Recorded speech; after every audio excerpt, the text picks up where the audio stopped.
हज़रत अली रज़ियल्लाहु अन्हु की ज़िंदगी के बड़े ही रोशन पहलू हैं। ग़ज़वा खंदक शव्वाल 5 हिजरी में पेश आता है। दुश्मन अबू सुफियान की क़यादत में 10,000 की फ़ौज लेकर मदीना तैयबा पर हमलावर होता है। मुसलमानों ने अपने दिफा के लिए खंदक खोदी। हर चंद के खंदक बड़ी चौड़ी थी, इसे अबूर करना आसान नहीं था, लेकिन इसके बावजूद अरब का एक बहादुर, माना हुआ बहादुर अमर बिन अब्द वुद और उसके बाद इकरमा बिन अबी जहल, ये निस्बतन तंग जगह से खंदक को अबूर करने में कामयाब हो जाते हैं।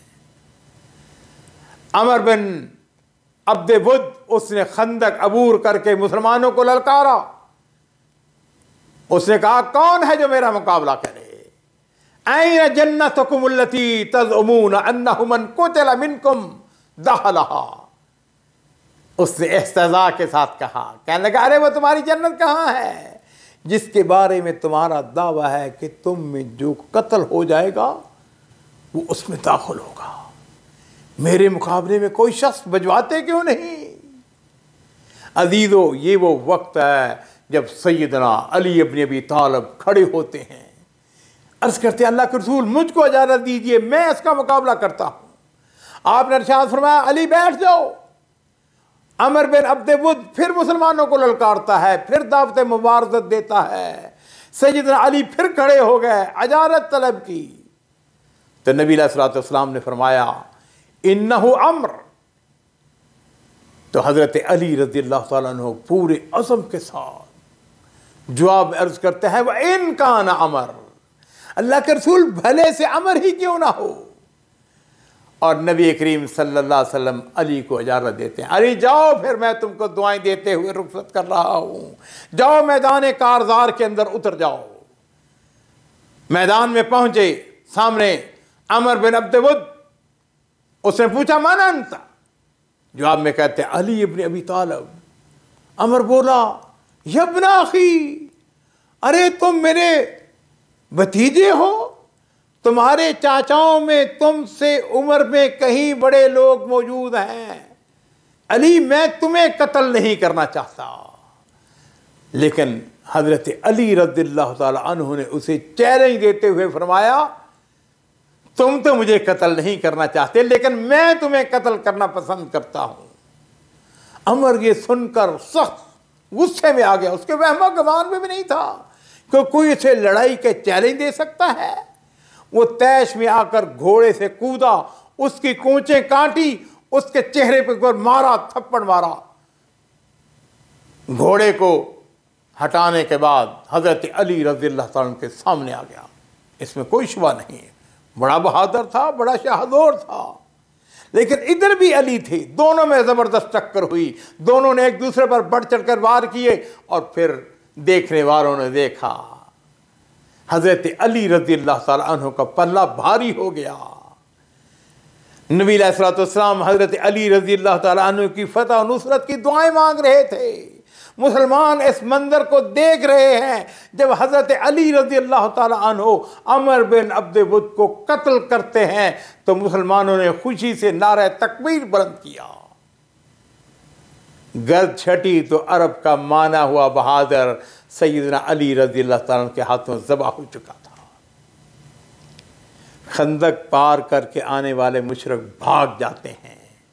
इकरमा बिन अबी जहल भागते हुए अपना नेज़ा भी वहाँ पर छोड़ जाता है।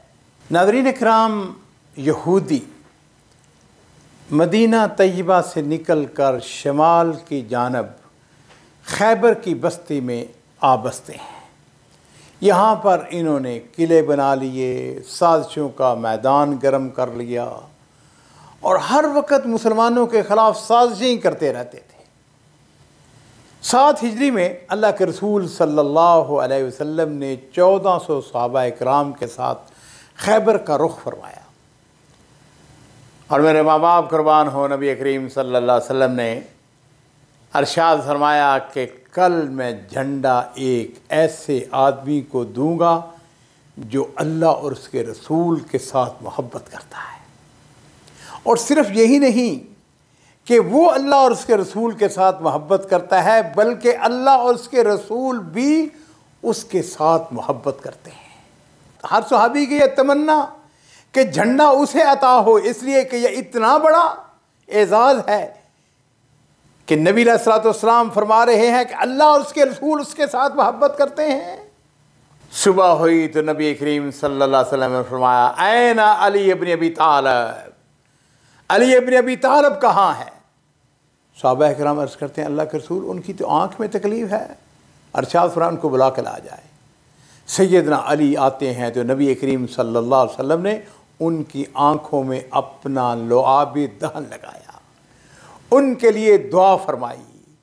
और हज़रत अली कहते हैं कि नबी अलैहिस्सलाम ने जब मुझे अपना लुआब दहन लगाया तो गोया मेरी आँख में कभी तकलीफ़ थी ही नहीं।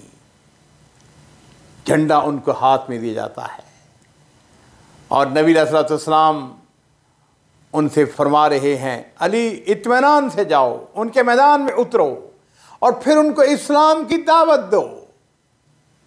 नाज़रीन किराम, मुझे ये एजाज़ हासिल है कि मैं खैबर के मैदान में गया हूँ। मैं उस मैदान के अंदर खड़ा हुआ, मैंने चश्मे तसव्वुर से देखा किस तरह हज़रत अली रज़ी अल्लाह ताला अन्हु यहूदियों को इस्लाम की दावत दे रहे हैं। इसलिए कि नबी अलैहिस्सलाम ने हज़रत अली से कहा था, अली लअन यहदियल्लाहु बिका रजुलन वाहिदन खैरुन लक मिन हुमरिन नअम, अगर अल्लाह तुम्हारे ज़रिए एक आदमी को भी हदायत अता कर दे तो ये तुम्हारे लिए सुर्ख ऊँटों से बेहतर है। हज़रत अली रज़ी अल्लाह ताला ने झंडा हाथ में लिया, तेज़ी के साथ मैदान की तरफ लपकते हैं। उनका रुख किला नाइम की तरफ था। ये किला अपने महल्ले वकू बड़ा अहम किला था। मरहब इसी किले के अंदर रहता था और ये वो यहूदी था, मरहब बड़ा बहादुर, 1000 मर्दों के बराबर समझा जाता था। और हज़रत अली रज़ी अल्लाह ताला अन्हु मुसलमानों की फ़ौज लेकर इस किला के सामने पहुँचते हैं, यहूद को इस्लाम की दावत देते हैं। दावत को मुस्तरद कर दिया जाता है। अपने लीडर मरहब की क़ियादत में मुसलमानों के मद्दे मुकाबल आकर खड़े होते हैं और फिर हज़रत अली रज़ी अल्लाह ताला अन्हु का मरहब के साथ मुकाबला होता है। मरहब कहता है, खैबर को मालूम है मैं मरहब हूँ, हथियार पोश हूँ, बहादुर हूँ, तजर्बाकार हूँ। और हज़रत अली रज़ी अल्लाह ताला अन्हु उन्होंने भी फिर रज्स पढ़े। कहते हैं, अनल्लज़ी सम्मतनी उम्मी हैदरा, अरे मैं वो हूँ कि मेरी माँ ने मेरा नाम हैदर रखा है, जंगल के शेर की तरह खौफनाक हूँ। हज़रत अली रज़ी अल्लाह ताला अन्हु रज्स पढ़ रहे हैं, मरहब के साथ मुकाबला होता है। अगर वो मरहब था तो इधर भी शेर खुदा हैं, सैयदना अली रज़ी अल्लाह ताला अन्हु मुकाबले में आए हैं। नबी अलैहिस्सलाम दुआएं कर रहे हैं, अल्लाह की मअय्यत, अल्लाह की मदद हज़रत अली रज़ी अल्लाह ताला अन्हु के शामिल हाल है। मरहब के सर पर इस जोर से तलवार मारते हैं कि मरहब वहीं ढेर हो जाता है। किला हज़रत अली रज़ी अल्लाह ताला अन्हु के हाथों फतह हो जाता है। हज़रत अली रज़ी अल्लाह ताला अन्हु की जुमला खूबियों के अंदर एक खूबी कि नबी करीम सल्लल्लाहु अलैहि वसल्लम के साथ बेहद मोहब्बत करते थे और आपकी ज़बान अक़दस से निकलने वाली हर बात को बरहक समझते थे। कितने ही ऐसे वाक़यात हमें तारीख़ के अंदर मिलते हैं जिनसे ये हमें मालूम होता है कि सैयदना अली रज़ी अल्लाह ताला अन्हु नबी करीम सल्लल्लाहु अलैहि वसल्लम के लिए अपनी जान कुर्बान करने के लिए हर वक्त तैयार। और अल्लाह के रसूल इस दुनिया से इस हालत में रुखसत हुए कि वो अपने चचेरे भाई और अपने दामाद अली इब्न अबी तालिब से बेहद और खुश और राज़ी थे। और सैयदना अली रज़ी अल्लाह ताला ने भी अपनी सारी ज़िंदगी अल्लाह और उसके रसूल की अताअत और फरमाबरदारी के अंदर गुजार दी है। हज्जतुल वदा का मौका है। हज़रत अली रज़ियल्लाहु ताला अन्हु को बहुत सारे एजाज़ात मिले हैं, लेकिन हज्जतुल वदा के मौका पर एक एजाज़ ये भी मिलता है कि नबी अलैहिस्सलाम ने हज़रत अली रज़ियल्लाहु ताला अन्हु को ख़ुसूसी तौर पर यमन भेजा। आपने फरमाया कि अली वहाँ से ऊँट ख़रीद के लाओ, कुर्बानी के ऊँट। चुनांचे हज़रत अली रज़ियल्लाहु ताला अन्हु 100 ऊँट वहाँ से ख़रीद के लाते हैं। हज्जतुल वदा के मौके पर नबी करीम सल्लल्लाहु अलैहि वसल्लम मेरे माँ बाप कुर्बान हो, कुर्बानी की अहमियत को वाज़े करने के लिए, अपनी उम्मत को बताने के लिए 63 ऊँट अपने दस्ते मुबारक से नहर करते हैं और बाकी ऊँट 37 ऊँट, टोटल 100 ऊँट थे ना, तो 100 ऊँटों में से 63 ऊँट अपने दस्ते मुबारक थे और बाकी 37 ऊँट हज़रत अली रज़ियल्लाहु ताला अन्हु के सुपुर्द किए जाते हैं, जो कि हज़रत अली रज़ियल्लाहु ताला ने उनको नहर किया।